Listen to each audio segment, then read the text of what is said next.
नमस्कार, सगरमाथा टेलिभिजनको प्रस्तुति एसटिभी च्याटमा यहाँलाई स्वागत छ। म सुनिल दाहाल। स्टेट पार्टनरशिप प्रोग्रामले यतिखेर मुलुकको मूल राजनीति तरङ्गित भएको छ। अन्तर्राष्ट्रिय सम्बन्ध समितिले प्रधानमन्त्रीलाई यसको वास्तविकता के हो भन्ने बुझ्नका लागि निकै प्रयास गरेको छ, तर प्रधानमन्त्री समितिको कुनै पनि बैठकमा जान इच्छुक देखिनु भएको छैन। परराष्ट्र मन्त्री डाक्टर नारायण खड्काको प्रतिक्रिया गोलमाल आयो भनेर समितिका सदस्यले आक्रोश व्यक्त गरेका छन्। त्यसकारण यसमा श्वेत पत्र समेत जारी गर्नुपर्छ भनेर सत्तारूढ दलका प्रमुख नेताले बताइरहेका छन्। त्यसकारण अत्यन्तै गहिरोका साथ प्रस्तुत भएको र सबैले चासो र चिन्ता व्यक्त गरेको यो विषयमा किन सरकार स्पष्ट हुन चाहिरहेको छैन? प्रधानमन्त्रीको अमेरिका भ्रमणमा कतै यो विषय समझदारीमा सम्झौता त हुँदैन भन्ने अझै पनि आशंका मेटिएको छैन। त्यसकारण अहिले सबैको चासोको विषयको यो विषयमा पनि आज म बढी केन्द्रित रहेर छलफल गर्ने प्रयासमा रहनेछु। त्यो सँगै बजेट, अहिले बजेटमा अझै पनि अर्थमन्त्री जनार्दन शर्मा विवादित भइसकेपछि धेरैले आशंका गरेका छन् कि बजेटमा ठुला व्यापारलाई संरक्षण गर्ने प्रयास भयो, किनकि यो अहिलेको लागि आवश्यकता थिएन र किन चुनावको लागि कतै यो चलखेल त भएन भन्ने प्रश्न पनि उठेको छ। साथै नेकपा माओवादी केन्द्रको पदाधिकारीको टुङ्गिन सकेको छैन र कहिले टुङ्गिन्छ, स्थानीय तहको निर्वाचन पछाडि यो विषय टुङ्गिने भनिए पनि माओवादीको मूल नेतृत्वले चासो व्यक्त गर्न सकेको छैन। सँगै जनताको जनजीविकाको सवाल पनि आजको यो छलफलमा म केन्द्रमा रहेर छलफल गर्ने प्रयास रहनेछु, किनकि जनताले, किसानले मल पाएका छैनन् र ठाउँका ठाउँ किसानले मल कब्जा गरेका छन्। सँगै महँगी उस्तै बढेको छ, सरकार यसप्रति मौन छ, जनतामा आक्रोश देखिएको छ। यिनै समसामयिक विषयवस्तुमा आज म छलफल गर्दैछु। यो छलफलमा मसँग सहभागी हुनुहुन्छ नेकपा माओवादी केन्द्रका नेता पूर्व कृषि मन्त्री चक्रपाणी खनाल बलदेव। यहाँलाई स्वागत छ। हजुर, धन्यवाद। आराम हुनुहुन्छ? ठिक छ। अब विषय अहिलेको बहुचर्चित विषय स्टेट पार्टनरसिप प्रोग्रामको विषय एसपिपी अहिले सबैको चासो र चिन्ताको विषय छ।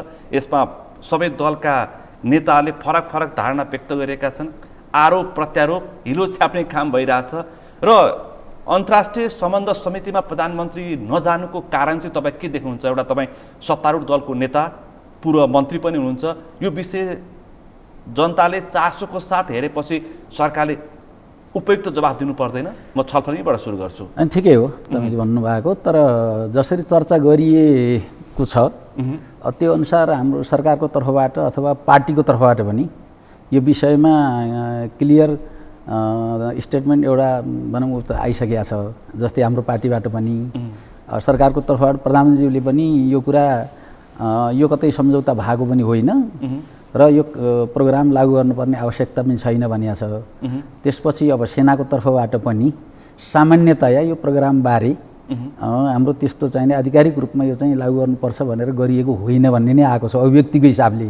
पछिल्लो विवाद तानियो त्यसपछि यस्ता किसिमको अभिव्यक्ति आए। तर यो मलाई के लाग्छ भने कुनै 10 बुँदे सार्वजनिक हुन्छन्, कुनै सेनाका तीनवटा विज्ञप्ति आउँछ, सरकारका मन्त्रीहरूको फरक फरक धारणा आउँछ, पार्टीका नेताले एकमाथि अर्कोलाई आरोप लगाएर पन्छिने प्रयास। ठिकै हो, एउटा डिबेट चलेको छ, ठिक छ।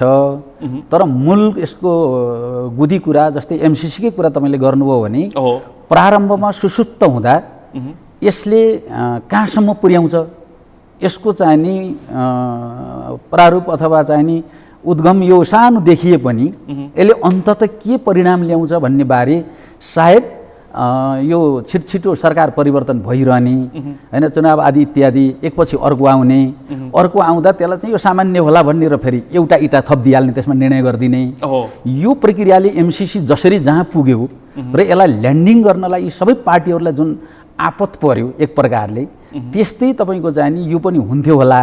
तर यो अलि छिटै सतहमा यो सतहमा आयो र कतिपयले पछिल्लो निर्णयहरू चाहिँ अब 2019मा भएको छ भन्ने केही डकुमेन्टहरू पनि फेला परे र त्यसो गर्दा प्रधानमन्त्री केपी शर्मा ओलीको पालामा यी कुराहरू भन्ने कुराहरू पनि आए। तर यसका तथ्यहरू सबै के लाएर कुन मन्त्रीको पालामा, कसको सरकारको नेतृत्वको पालामा कसरी चाहिँ के चाहिँ दोहोरो सम्झौता हो कि अथवा तपाईँको चाहिँ एकपक्षीय केही कुराहरू हुन् कि र अमेरिकाले विभिन्न सन्दर्भमा चाहिँ परराष्ट्र मन्त्रालय अन्तर्गत अथवा चाहिँ त्यसका सम्बन्धित निकायहरू मार्फत दिएका स्टेटमेन्टहरूको आधार मात्रै हो कि अथवा दुई पक्ष पनि केही छन् भन्ने बारे सबै कुरा त बाहिर आएको छैन।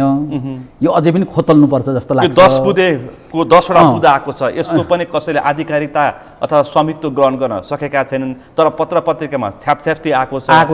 त्यो कुरा यी सबैलाई हेर्दा झुट बन्छ, तर विषय प्रसङ्ग हेर्दाखेरि कता कता पुष्टि हुने खालका पनि देखिन्छ। तर जे होस् यसको बारेमा अहिले हाम्रो क्लियर हाम्रो पार्टीको दृष्टिकोण के हो भने के हो माओवादीको स्पष्ट दृष्टिकोण यो लागू हुँदैन र यो अहिले चाहिँ नि कुनै प्रकारको सम्झौता पनि हुँदैन, यो पूर्णतया खारेज गर्नुपर्छ भन्ने हाम्रो क्लियर दृष्टिकोण हो। यसमा सायद सरकारको पनि पार्टनरशिप प्रोग्राम पूर्ण रूपमा खारेज हुनुपर्छ, तर प्रधानमन्त्री स्थगित मात्रै गर्न चाहनु भएको जस्तो देखिनुहुन्छ। होइन, प्रधानमन्त्रीजीको भनाइ पनि अस्ति चाहिँ कुराकानी छलफलको क्रममा, यद्यपि त्यो चाहिँ आधिकारिक रूपले कसरी चाहिँ त्यसलाई सरकारको तर्फबाट के भनेर त्यसलाई खारेज गर्ने एउटा उता चाहिएला होइन, तर चाहिँ अहिले प्रधानमन्त्रीको भनाइ पनि के छ भने यो लागू हुँदैन भन्ने नै छ।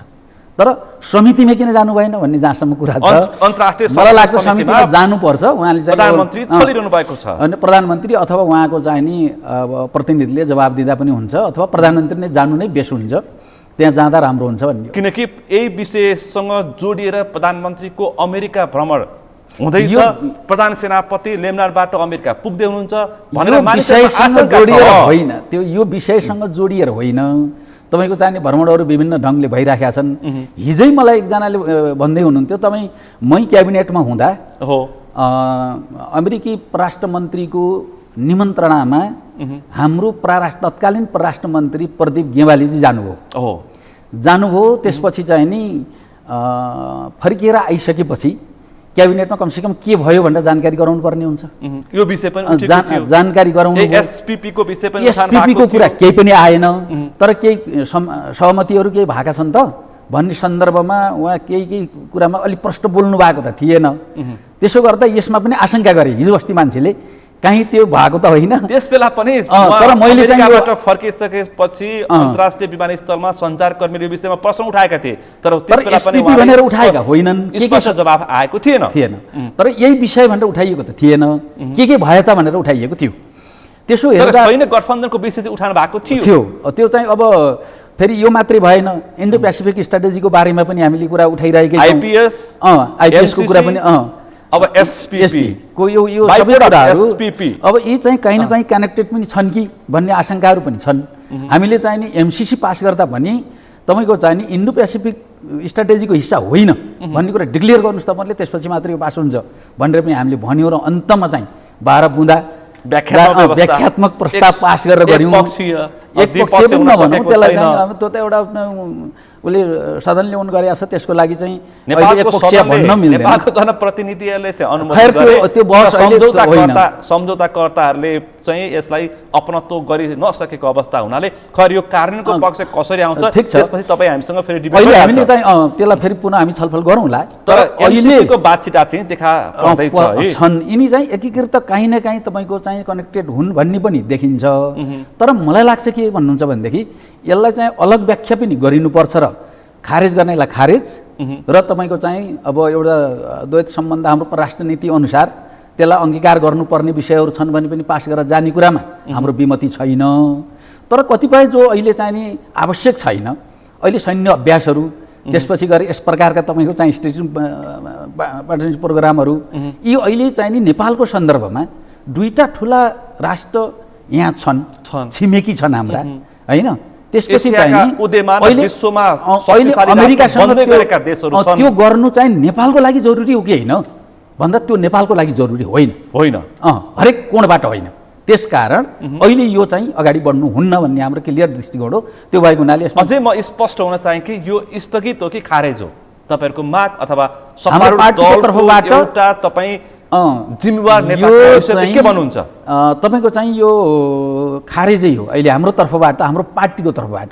सरकारमा यसका कहाँ कहाँ के जोडिएका छन् यसका तन्तुहरू खोज्नुपर्ने हुन्छ। यो कहिलेबाट सुरु भयो होइन? हामीले जब सेनाको सैन्य गठबन्धनको अभ्यास हुनु हुँदैन भन्ने पक्षमा तपाईँहरू हो कि होइन? होइन, यो त अहिले चाहिँ जरुरी छैन भन्ने हो।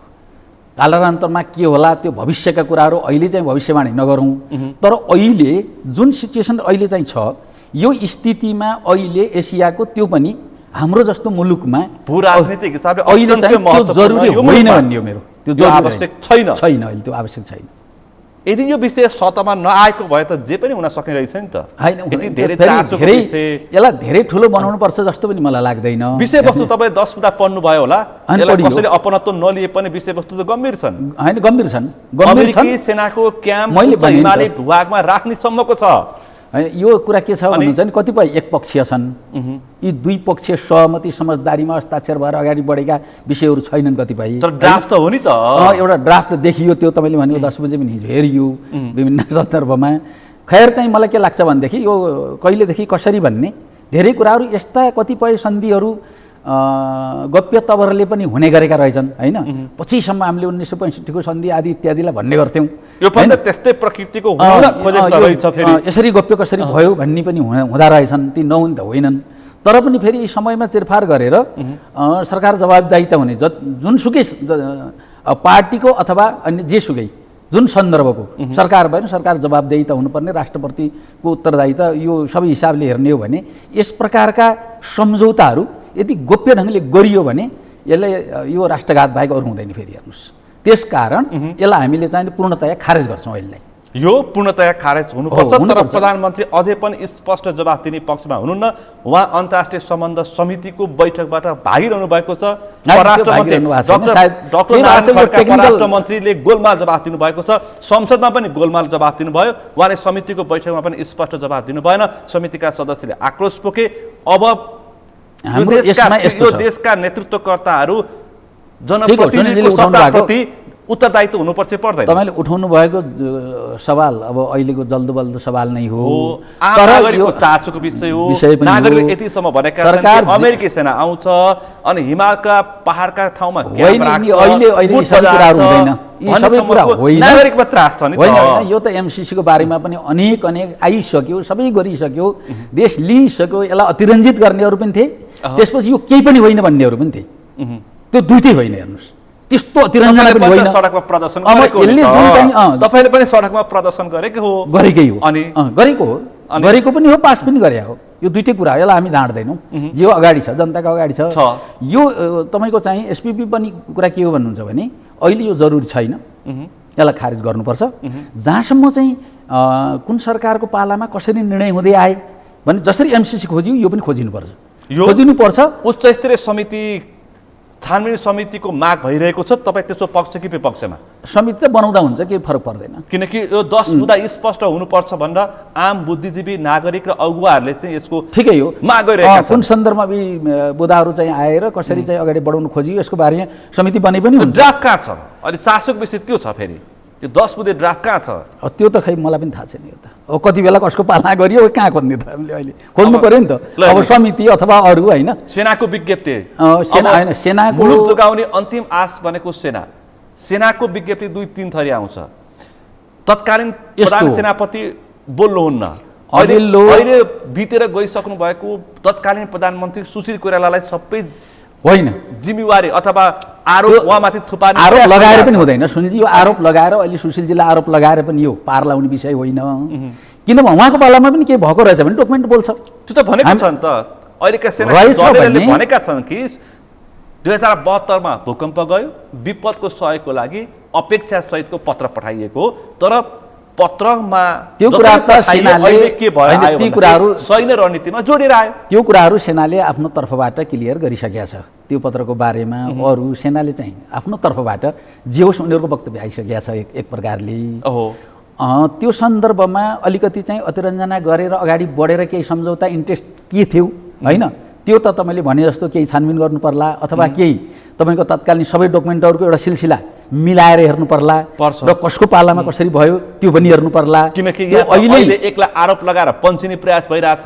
पानीको पानी, दुधको दुध, पानीको पानी पार्नु पर्ने अवस्था, त्यो हामीले छानबिन पनि गर्नुपर्छ। जोडेको विषय छ। त्यो छानबिनको लागि समिति आदि इत्यादि जे प्रश्नहरू उठिया छन् त्यो पनि हुन्छ। तर चाहिँ आवश्यक छ कि त्यो मूलतः चाहिँ सरकारले नै यो बारेमा, किन सरकार र यदि दुई पक्षीय त्यस्तो अथवा अङ्ग्रेजी सरकारको कुनै निकाय र नेपाल सरकारको तर्फबाट भएका कुनै सम्झौताहरू सहमतिहरू लिखित वा अलिखित रूपमा छन् भने ती चाहिँ दुवै पक्षबाट प्रष्ट हुनुपर्छ। चान्चुने छैन तपाईको पार्टी अध्यक्षले चान्चुने छैन भने त मानिसक्यो। तपाईको पार्टी अध्यक्षले के भन्नुभयो भने यसमा 2072 मा प्रधानमन्त्री भएको 15 दिनपछि तत्कालीन प्रधानमन्त्री केपी शर्मा ओलीले पठाएको पत्र यो सैन्य साझेदारीमा सहमति छौँ भनेर आशय पत्र पठाएको, त्यसकारण यसको गल्ती सबै ओली भनेपछि ईश्वर पोखरेलले संसदमा भने प्रमाणसहित बोल प्रचण्ड नत्र भने भइसकेको अनि उहाँले भनिसकेको 15 मिनटपछि 45 मिनट पछाडि पत्र सार्वजनिक भएपछि खुफिया एजेन्सी कति सक्रिय रहेछ भन्ने कुरा थाहा भयो नि त। एउटा कुरा के हो भने त्यो ठ्याक्कै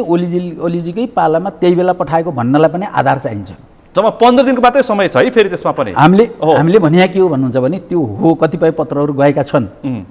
प्रत्येक प्रधानमन्त्री हुँदा गएको छ, तपाईको पार्टी अध्यक्ष हुँदाखेरि पनि पत्र गएको छ। खै त्यो मलाई थाहा छैन है। त्यो सबैको पत्र यी सबै कुराहरू बाहिर पनि आइसके, धेरै कुराहरू आइसकेका छन्। तर अहिले यसमा मैले यति मात्रै भन्न सक्छु कि यी सबै पत्रहरू कुन सन्दर्भमा कसरी गएका छन् त्यसको आधिकारिकता के हो पुष्टि गर्ने।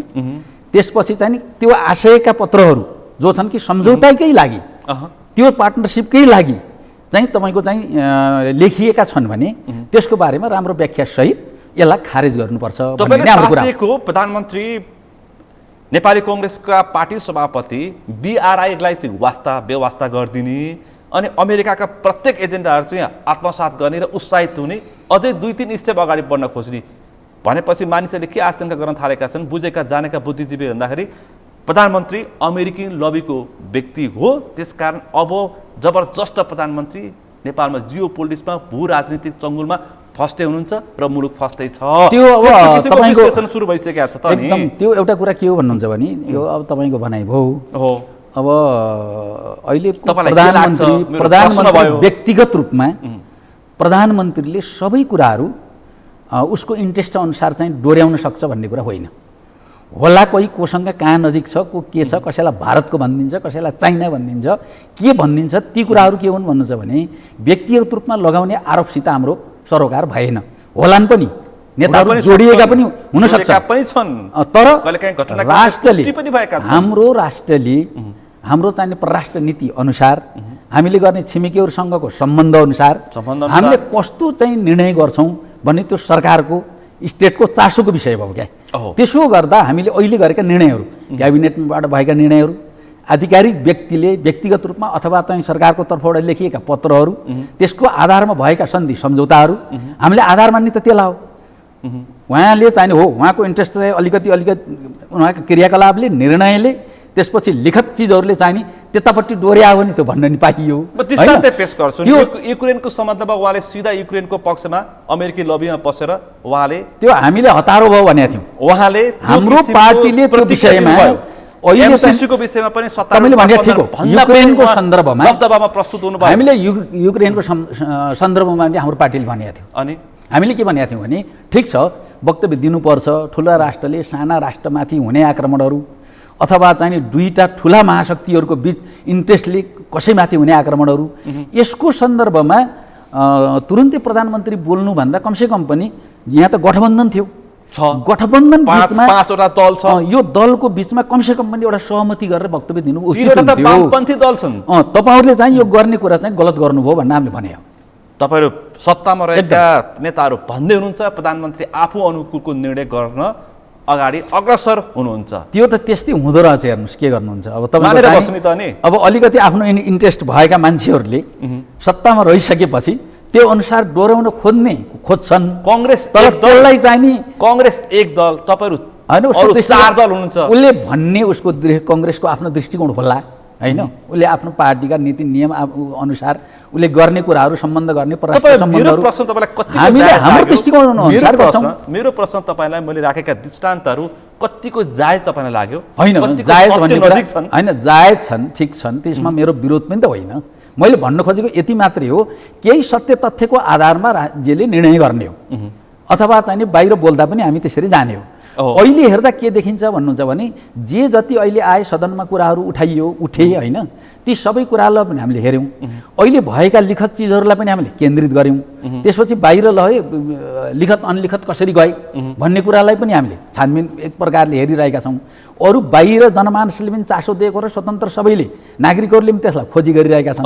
यो सन्दर्भमा हामीले के भन्यौँ भने यस्तो प्रकारको यो स्ट्राटेजी जुन छ, जसरी चाहिँ यी रणनीतिहरू बनिरहेका छन्, एक आपसमा चाहिँ 3-4वटा विषयहरू जोडिन्छन् कहिलेकाहीँ, यस्तो स्थितिमा हामीले एसपीपी प्रोग्राम चाहिँ यो पूर्णतया खारेज हुनुपर्छ भन्ने कुरा क्लियर गरिसकेका छन्। तपाईँले एमसीसी क्लियर गर्नुभयो, आयो एसपीपी, विस्फोट जस्तै गरी आयो।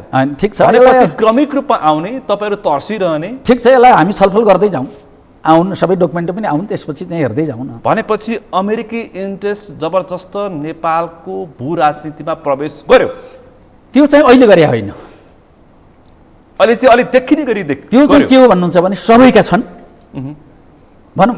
बराबरी त मैले सबै राष्ट्रलाई भन्नु खोजे होइन कि, चीन र भारतको, चीन भारत लगायत केही ठुला राष्ट्रहरू जसले संसारभरि, मैले एउटा कुरा भन्छु, भन्नुहोस् त, संसारभरि जसको महाशक्तिहरू हिजोकै स्थिति त अहिले होइन, तर पनि अहिले के छ भन्नुहुन्छ भने शीतयुद्धपछि जुन स्थिति बन्यो र अहिले युक्रेन वारले अर्को चाहिने अन्तर्राष्ट्रिय परिस्थिति जन्माइदिएको छ, यो सबैलाई थाहा छ।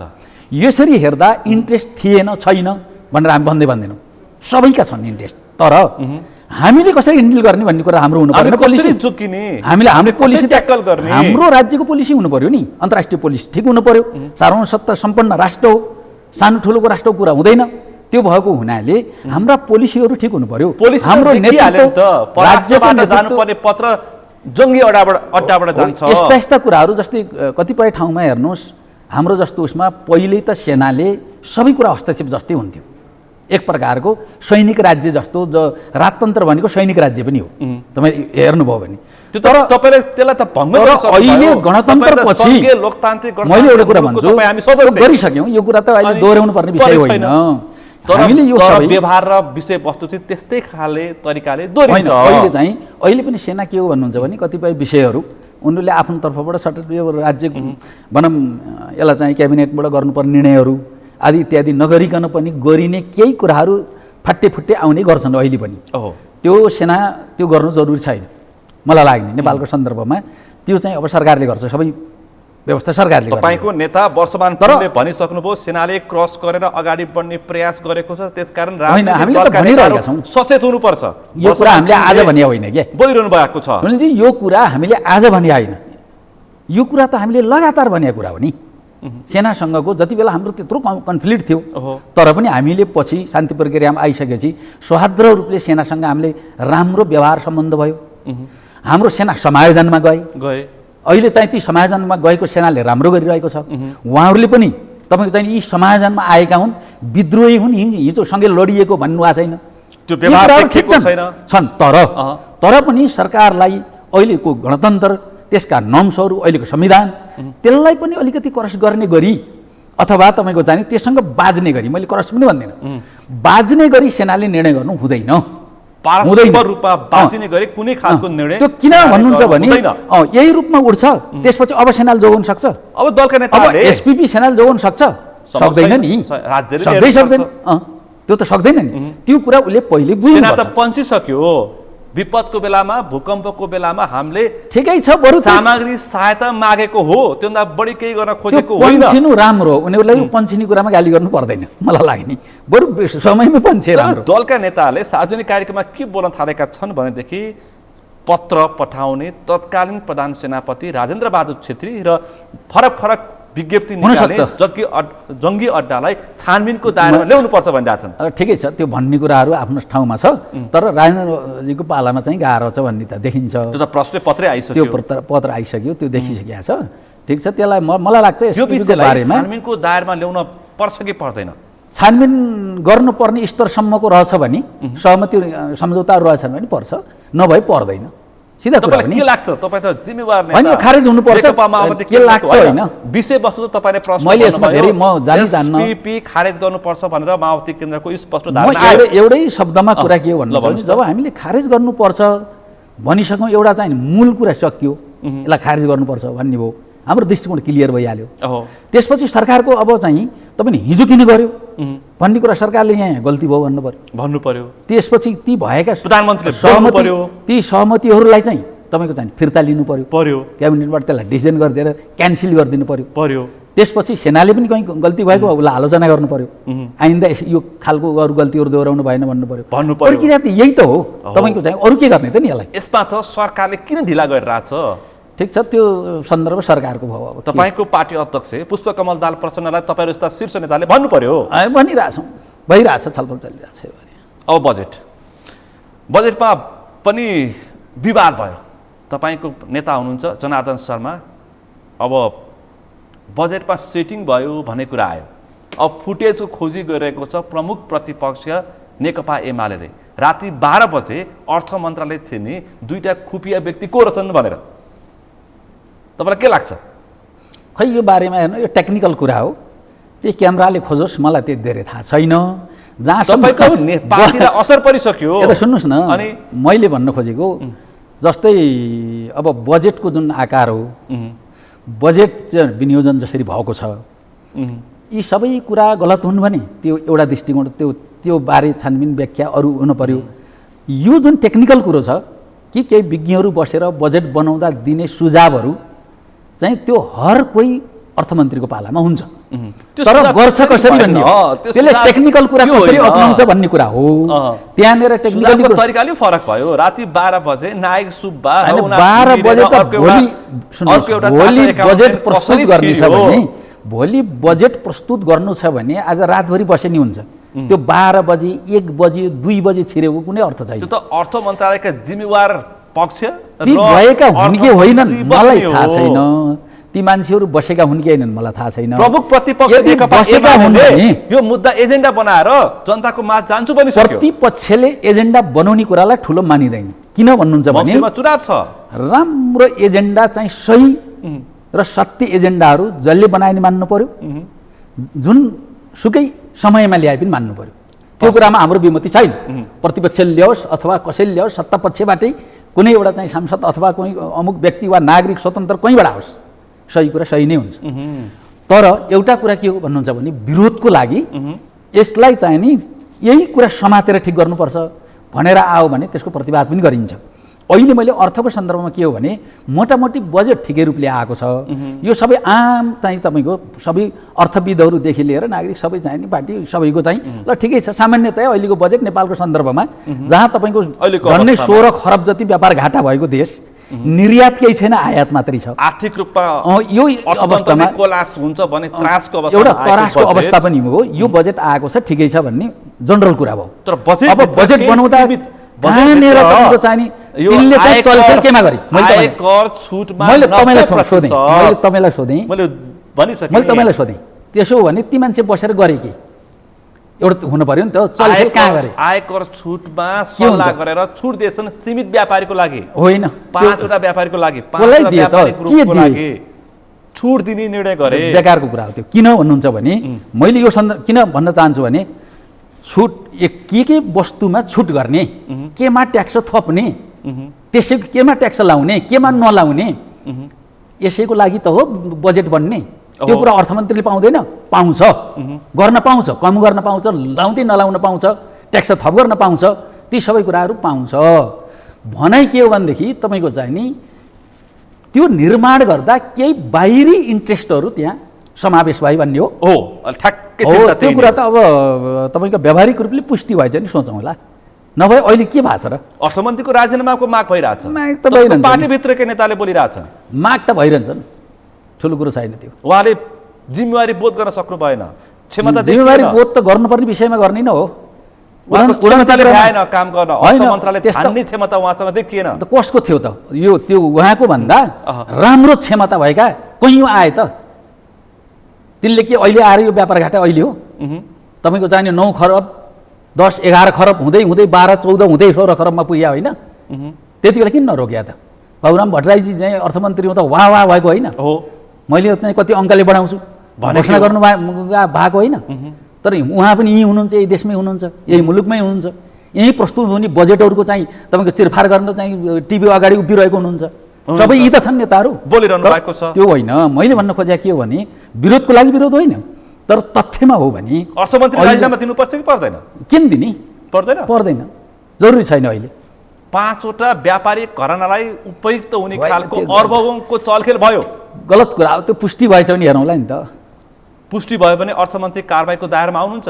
त्यो दोस्रो सेकेन्डरी कुरा हो। त्यो पार्टीले त्यो हैसियत हामीले राख्न पार्टीभित्र सक्छ? छलफल गर्छौँ नि त्यसको लागि सुनिलजी, पार्टीभित्र छलफल गर्छौँ, ठिक छ।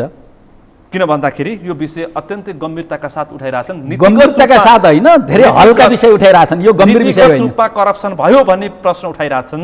होइन, नीतिगत करप्सन अब भएको हो भने त्यसको पुष्टि हुनु पर्यो। कहाँबाट भएको हो, कुन घरानालाई के का शान्ति त्यो गरियो भन्ने कुरा त हुनु पर्यो नि त। किन यो विषयमा ग्रुपलाई भयो, विशाल ग्रुपलाई भयो, खेतान ग्रुपलाई भयो, चौधरी ग्रुपलाई भयो, होइन त्यो कुन ट्याक्सले कहाँ तपाईँको चाहिँ कसैले भन्छ गाडी चाहिँ तपाईँको विद्युतीय गाडीमा किन चाहिँ ट्याक्स बढाइयो, कर बढाइयो कसैले, होइन। अब यी कुराहरू छन्। यसभन्दा अगाडि पनि तपाईहरुले डाक्टर युवराज चर्चा अर्थमन्त्री हुँदाखेरि चकलेटको विषय त उठेको, गाडीको विषय पनि उठेको। भनेपछि जुनै सरकार आए पनि कुरा उही हो, के हो यो? त्यस्तो होइन, जुनै सरकार आए पनि उही त नभनौँ। तर सामान्यतया एउटा चाहिँ कुनै त्यस्तो इन्ट्रेस्ट राखेर बाहिरी मन्त्रालयको भन्दा बाहिरको मान्छेहरूले प्रभाव पार्ने गरी बजेटका करका दायराहरू हेरफेर भए भनेर पुष्टि हुन्छ भने त्यो एउटा विषय भन्छ के भयो भने चाहिँ हो भयो भने मलाई लाग्छ कारबाही हुन्छ। विज्ञहरू बस्ने, छलफल गर्ने, घटबड गर्ने, कर निर्धारण गर्ने, कहाँ लगाउने नलगाउने, बजेट यो हरेक अर्थमन्त्रीले छलफल हो। तर प्रत्येक अर्थमन्त्रीले गर्ने विषय हो। भोलिपल्ट बजेट प्रस्तुत गर्नुपर्छ। नियम कानुनमा के छ भन्दाखेरि अर्थमन्त्रीको मोबाइल समेत सिलिङ राख्नुपर्छ, चाबी लगाएर राख्नुपर्छ। सचिवहरूको मोबाइल समेत कुनै पनि सञ्चार माध्यम सँगै राख्न पाइँदैन, नियममा छ। तर खुसुक राति 12 बजे एउटा नासु, एउटा सीए कहाँबाट छिर्यो अथवा खै मलाई त थाहा के भने छैन, भारतीय एजेन्सीका मान्छे छिरे समेत भने मलाई थाहा छैन त्यो मलाई थाहा छैन। चर्चा बाहिर आएका कुरा सबैले सुनेकै विषय भयो, तर आधिकारिक के हो मलाई थाहा छैन त्यो बारेमा। तर मैले अहिलेसम्म जहाँसम्म बुझेको छु, मलाई के लाग्छ भन्नुहुन्छ भने ती चाहिँ तपाईँको अलिअलि विवादहरू नआउने पनि होइन, आउँछन्। कतिपय अर्थमन्त्रीको पालामा नआएका पनि होइनन्, आएका हुन्। तर मलाई के लाग्छ भने अब त्यो चाहिँ अब नभएको होइन, तर पनि अहिले चाहिँ त्यस्तो हुने गरी मलाई लाग्छ त्यो भएको छैन। यो प्रश्न अलि जोड बलका साथ उठाएको भन्दाखेरि केपी शर्मा ओली सदनमा त्यत्रो तपाईँको चाहिँ नि एमालेका साथीहरूले चाहिँ बहिष्कारै गर्नुभयो। यो अर्थमन्त्रीको राति 12 बजे छिर्ने व्यक्ति को भनेर उहाँहरू फुटेज खोज्दै हुनुहुन्छ। सिंहदरबारबाट को छिर्यो? त्यो त राम्रो कुरा, फुटेज खोजे भयो, त्यो त होइन रहेछ, तथ्यहरू रहेछन्, केही हेरफेर त्यही इन्ट्रेस्ट अनुसार भएर छ भने अब त्यसलाई हेरौँला। तर अहिले चाहिँ तपाईँको जसरी प्रश्न उठाइएको छ मलाई लाग्छ ती पुष्टि नभएका कुराहरूमा ती चासो दिनुपर्छ भन्ने लाग्दैन मलाई। पुष्टि भयो भने चाहिँ होइन, पुष्टि भयो भने फेरि नयाँ निर्णयमा जाउँला नि, हामी जान सक्छ, जान्छ, होइन नयाँ निर्णयमा जान्छौँ हामी, त्यो पार्टीको कुरा भयो। हेर्नुहोस् त, तपाईँहरू भन्नुहुन्थ्यो केपी शर्मा ओली बालुवाटारबाट बालकोट पुगेपछि कायपलट हुन्छ भन्नुहुन्थ्यो। मल नपाएर, तपाईँ कृषि मन्त्री, पूर्व कृषि मन्त्री, मल नपाएर जनताहरू ठाउँका ठाउँ कब्जा गर्न थाले। अब यो कसले भनेको त्यसलाई सोध्नुहोस्। मैले कहीँ कायापलट हुन्छ मैले चाहिँ भनेको छैन, मलाई त्यो लाग्दैन, मलाई लाग्दैन त्यो तत्कालीन। उहाँ त केही कायापलट हुँदैन, यहाँ राजीनामा दिएर गइसक्नु भयो, संसदमा बोलेको रेकर्ड अहिले पनि छ। रक्षा मन्त्री हुनुहुन्थ्यो डाक्टर वीरेन्द्र रिजाल, केपी शर्मा ओली बालकोट बसेर हेर बालुवाटारबाट कसरी चलाउने तिमीलाई देखाइदिन्छौँ भन्ने मान्छे हुनुहुन्छ। यी ओली गएपछि एउटा मात्रै कुरा हो बाबु, के भन्नु त? त्यो के हो भन्नुहुन्छ भने यसले कति बेला संविधान खाने हो, कति बेला संसद खाने हो, आतङ्क जुन चाहिँ तपाईँ एउटा गतिमा सहज र सरल ढङ्गमा बग्नु पर्थ्यो हाम्रो राजनीति, त्यसलाई गिजुलेर हैरान पारेका थिए, त्यति मात्रै। तपाईँको अहिले त्यसपछि तपाईँले हेर्नुभयो भने अब ढुक्क के छ भने हामीले जे लोकतन्त्र भनेका थियौँ, संविधान निर्माण गरेका थियौँ, त्यसलाई आफ्नो गति र नियममा बगेको छ। त्यो कुरा चाहिँ हो। त्यो ओली गएपछि यति भएको हो। त्योभन्दा धेरै हामीले अपेक्षा गरेको पनि होइन, भइहाल्ने अपेक्षा गरेका पनि होइन, त्यो हुनेवाला पनि होइन। त्यो कायापलट भन्ने कुरा त्यो वायात कुरा हो कसैले गर्यो भने। किनभने हाम्रो देशको अहिलेको अर्थतन्त्र यी सबै कुरा अहिले सायद यो तपाईँको उसमा व्याख्या गरेर पनि सक्ने विषय होइन। अहिले चाहिँ तपाईँको चाहिने हाम्रो वैदेशिक ऋणका कुराहरू, कृषिमा हाम्रो भएका लगानीका कुराहरू, त्यसपछि गएर अहिलेको हाम्रो उत्पादन सम्बन्ध, यी सबैलाई हेर्नुभयो र त्यसपछि हाम्रो आयात र निर्यातको चाहिँ नि तपाईँले भोल्युम हेर्नुभयो भने जुन भयावह स्थिति छ, मैले 74-75 को चाहिँ 92% हामी आयात गर्छौँ, लगभग 9% निर्यात त्यो पनि अब सामान्य त्यो पनि तपाईँको चाहिँ खालको होइन। त्यो पनि कस्तो छ भन्नुहुन्छ भने कच्चा पदार्थ बाहिरबाट आउँछ, त्यसमा श्रम जोडिन्छ, त्यही श्रम जोडिएको निर्यातलाई निर्यात मात्रै भनेको छ। मैले तपाईँलाई एउटा कुरा भन्छु, ल भन्नुहोस् त।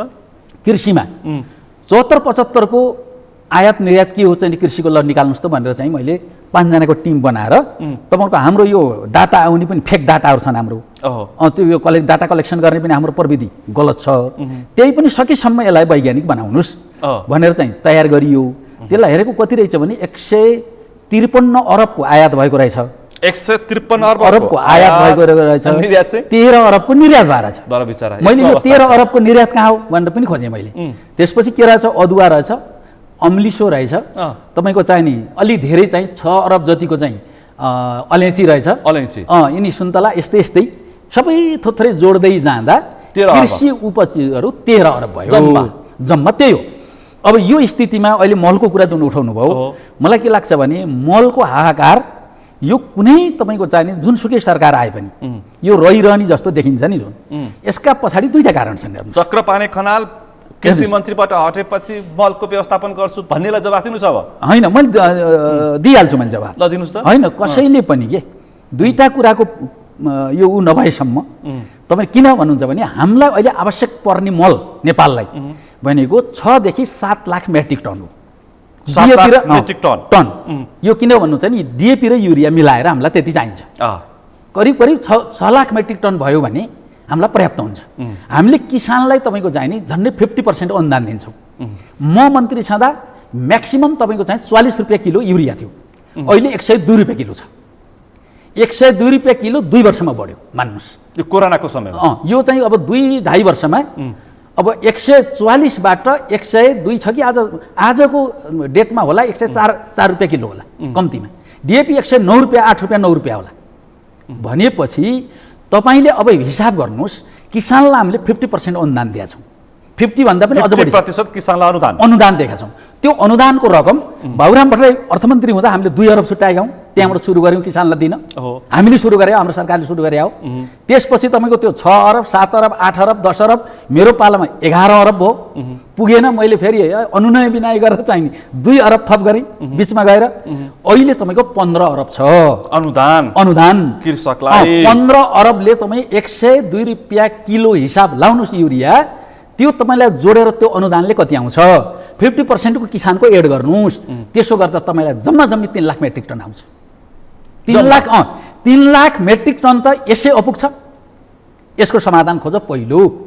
दोस्रो के गर भनेपछि अहिले जति फुर्ती लाए पनि हाम्रो जुन खरिदेन छ त्यसले तपाईँलाई ढुवानी अर्कैले गर्छ, पोर्टमा अर्कैले पोर्टसम्म आउने एउटा नियम छ, त्यसपछि प्रक्रिया नै गलत छ पनि भन्छन्। त्यहाँ आएर त्यो पोल्टी गर्ने तरिका जे छ, अर्को बोरोमा प्याक गर्ने तरिका जुन छ, यी सबै कुरा मिलाउँदा अनि कमिसनका जाला त्यही छन्। हेर्नुहोस् है, कहाँ कहाँ कसले खाने, ती कसले हत्याउने, ती ढुवानीहरू कसले हत्याउने, त्यसमा के एड गर्ने, यी सबै त्यहाँ जालोमालो रहेछ र तिनीबाट कमिसन लिएर फेरि चल्नेहरू धेरै रहेछ। फेरि माफियाको सञ्जाल त्यो छ।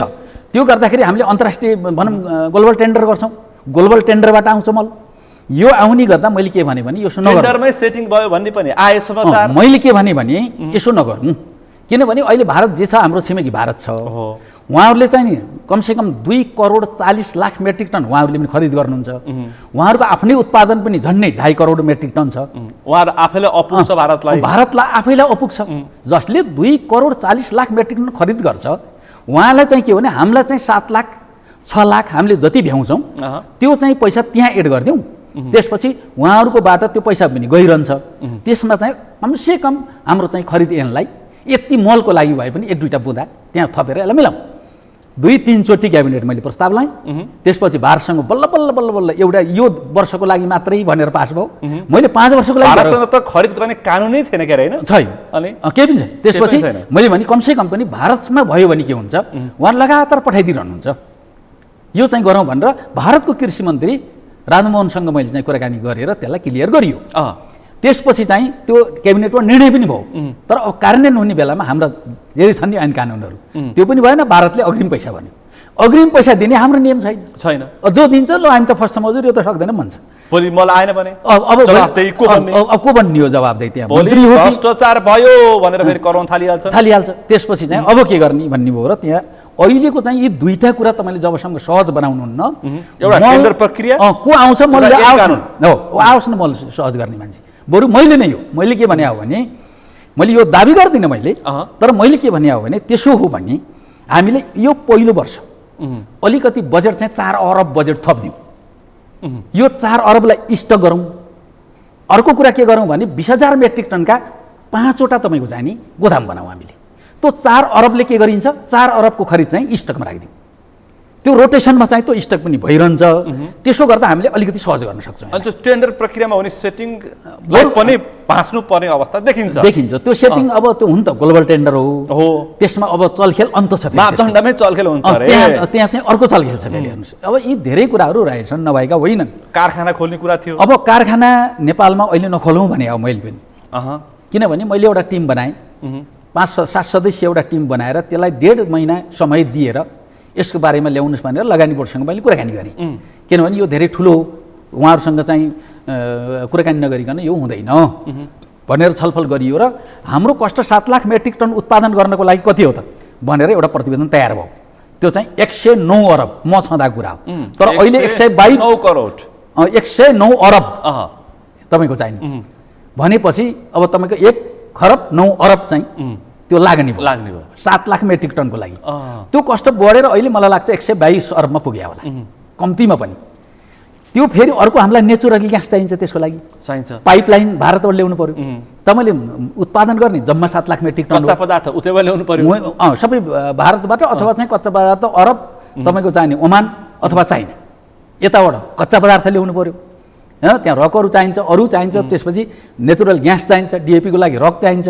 त्यसो भए सबै किन्दाखेरि नै सहज हुने देखियो। अब त्यसो गर्दा हामीले के भन्यो भने यत्रो लगानी लगाएर हामीले निर्यात त गर्नै सक्दैनौँ, सम्भवै छैन। किन हाम्रो सबभन्दा महँगो हुन्छ, कसले किनिदिन्छ? हाम्रो किन्दैन। त्यसो हो भने 7 लाख मेट्रिक टनको लागि हामीले यो जरुरी छैन। फेरि भारतको सबभन्दा नजिकको कहाँ रहेछ भन्दा गोरखपुरबाट हामीले ल्याउँदा बल्ल 114 किलोमिटर लामो हामीलाई पाइपलाइन चाहिँदो रहेछ नेचुरल ग्यासको लागि। कसैले मुजफ्फरपुरबाट भने मैले भने त्यो त झन्डै 250 किलोमिटर पर्छ, त्यो ल्याउँदा त अझ कष्ट बढ्छ, त्यो नगरौँ भनेर फेरि उहाँको उद्योग मन्त्रीसँग पनि फेरि एउटा मिटिङ गरेर हामीले सबै हेऱ्यौँ, भारतसँग पनि यो कुराहरू हामी हेऱ्यौँ। त्यसो गर्दा पनि यत्रो लगानी लगाएर 7 लाख मेट्रिक टन तपाईँले उत्पादन गर्दा पनि किसानलाई सब्सिडी दिनै पर्छ, नत्र किसानले त्यो खरिदेर बारीमा हाल्न सक्दैन। भनेपछि खरिद गर्दा किन्दाखेरि नै फाइदा देखियो। या त तपाईँको चाहिँ प्राइभेट सेक्टरलाई दिनुहोस् र किसानलाई 105, 10 अहिले चाहिँ सरकारले खरिद 102 भएको मल तपाईँको चाहिँ प्राइभेट सेक्टरलाई दिनुभयो भने कति हुन्छ? 125 मा पुग्छ। यो 100 मोनोपोली हुन्छ नि, 125 मा जान्छ। 125 हालेर कि त किसानलाई खरिद भन्ने। त्यसो गर्दा मैले के भने यसलाई भारतको किसान सिधै मार्ने कुरा भयो, सिधै मार्ने कुरा भयो। अहिले त कमसेकम हामीले सब्सिडी दिँदा त अहिले झन्डै राज्यको दायित्व त बोध भएको छ कमसेकम। यो चाहिँ किसानलाई पनि कतिपय कुराहरू थाहा छैन, किनभने हामीले अहिले चाहिँ 50% अनुदान तपाईँले मिलाउँदा पनि किसानलाई अहिले 50 रुपियाँ किलो पर्ला मान्नुहोस्। छन् त 102 रुपियाँ, 3 रुपियाँ, 5 रुपियाँ हालेर सरकारले खरिद्छ, तर अहिले किसानलाई दिँदा लो 52 रुपियाँ किलो पर्ला, उसलाई कमसेकम आधी त राहत छ नि। अनि यो मलको फ्याक्ट्री खोल्ने भनेर लाग्नेहरूलाई तपाईँको जवाब के छ? यही हो, अहिले नगरौँ भन्ने हो। यही नै होइन, त्यो गरेर के फाइदा छैन। बरु हामी चाहिँ केमा जाउँ भने नेपालमा अर्ग्यानिक सबैले हटाए। तपाईँले अहिले हेर्नु होला भारत बङ्गलादेशमा क्रमशः अहिले हटाउन कोसिस गरिरहेको छ। भुटानले धेरै चाहिँ तपाईँको रासायनिक मलहरू हटाइसक्यो, द अर्ग्यानिक देशको रूपमा प्रस्तुत हुँदैछ। पुरै भइसक्यो। सिक्किममा जानै पाउँदैन। तर खैर त्यहाँ चाहिँ त्यसका आफ्नै कपिल वस्तुको आफ्नै कुराहरू छन्। कपिल वस्तुमा सम्भावना छ, तर तपाईँको पालामा व्यवस्था भयो रे? व्यवस्था बिल्कुल भएन, गुनासो आथ्यो होइन बिल्कुल। कसले भन्यो भन्नु न, मैले जति अध्ययन गरेर ल्याएको कपिल वस्तु भैरवमा अर्ग्यानिक मलको धेरै फ्याक्ट्रीहरू देखिन्छ, केही पनि छैन। तपाईँको वायत कुरा अर्ग्यानिक भनिएको छ, ती चाहिँ कोही झोल उत्पादन गर्छन्, कसैले धुलो, कसैले दानेदार गरेका छन्। त्यो प्रतिशतमा पनि आउँदैन, 1% होला सबैको मिलाउँदा। 330 करोड अनुदान मैले राख्ने त लडेर लान सकेनन्। 30 करोड अनुदान दिँदाखेरि पनि लान सकेनन् नि त। 30 करोड अनुदान तपाईँको चाहिँ यी चाहिँ प्राइमेरी मल उत्पादन गर्नेहरू, तपाईँको अर्ग्यानिक मल उत्पादन गर्नेहरू, उहाँहरूलाई यो सब्सिडी दिउँ यो चाहिँ 30 करोड अहिले दिउँ बाँडिदिउँ भनेको अब सब लड्छ हेर्नुहोस् मेरो मापदण्ड भन्छ ऊ भन्छ सारा गर्छ त्यसपछि बजेट फेरि जान्छ तपाईको समयमा तपाईँ अहिले गर्ने के हो भने खाका तयार गर्नु भएको छैन अहिले यो हैन छैन धेरै 7वटा प्रदेशमा हामीले 7वटा फ्याक्ट्रीको कुरा गर्यौं त्यसको लागि गोबर मल पनि चाहिन्छ हामीलाई पात पतिङ्गरहरू चाहिन्छ अरू चाहिन्छ धेरै कुराहरू चाहिन्छ भर्मी कम्पोस्ट बनिया छ जो गढेउलोबाट उत्पादन गर्ने मल छ अरू छ थुप्रै छ यी मलहरू बढी पैमानामा उत्पादन गर्नुपर्छ किन भन्नुहुन्छ भने जहाँ तपाईले 1 किलो युरिया हाल्नुहुन्छ त्यहाँ तपाईलाई 2 क्विन्टल चाहिने स्थिति बन्यो भने 7 लाख मेट्रिक टन चाहिने ठाउँमा कति करोड मेट्रिक टन चाहिएला त्यो पैमानाको उत्पादन भनेको त्यो घर घर उत्पादन हो के एक प्रकारले गाउँ गाउँको उत्पादन हो यसरी हामीले सुरु गरौँ त्यो हुन्छ नहुने होइन सहज ढङ्गले हुन्छ नेपालमा चाइनाले सबै फ्याक्ट्री हटाउँदैछ 50% चाहिने रासायनिक मलका फ्याक्ट्री चाइनाले हटाइदियो बाहिर पनि नबेच्ने अब भन्यो आफ्नो देशमा त हाल्दै नहाल्ने भनेको छ जो राखेको छ ती पनि बाहिर बेच्नको लागि राखेको छ यी सबै कुराहरू हेर्नु पर्यो उद्योगहरू छन् त्यो पनि बेच्नको लागि अरू देशलाई दिनको लागि आफूले सबै हटाइसक्यो हामी त त्यसै अर्गानिक देश हामीले चाहिँ यसलाई छिटो गरौँ भनियो सुन्दैन विषादीको कुरा विषादीको कारणले म हट्नु पर्यो भारतमा समेत चर्चा के भयो भने नेपालले त बरु ठिक गरेको छ हामी हटाउँ भन्यो हाम्रो देश अझै विषादी युक्त भइसकेको छैन